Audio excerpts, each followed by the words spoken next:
আজকে রান্না করব পোলাও। প্রথমে কড়াইতে তেল দিয়ে গরম করে নেব।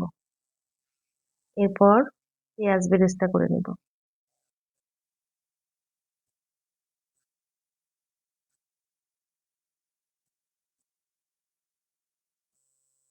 পেঁয়াজ ছেড়ে দিলাম।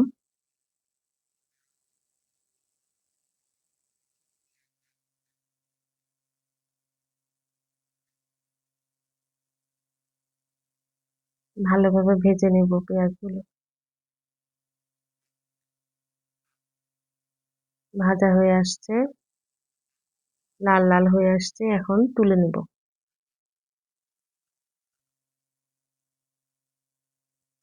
এবার ওই তেলে দিয়ে দেব তেজপাতা, দারচিনি, এলাচ, লবঙ্গ, নাড়বো। এবার দিয়ে দেব ধুয়ে রাখা পোলাওর চাল।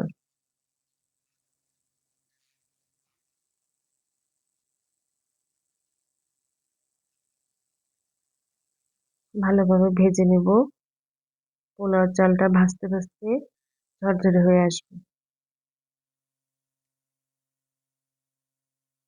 এবার দিয়ে দেব লবণ আর সামান্য পরিমাণে চিনি।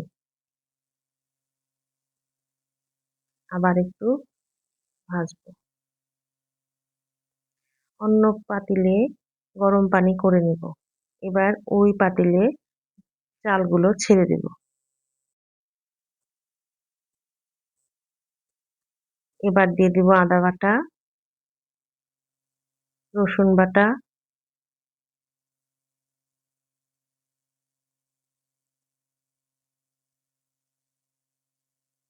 তারপর দিয়ে দেব কিশমিশ, ঢেকে রাখবো।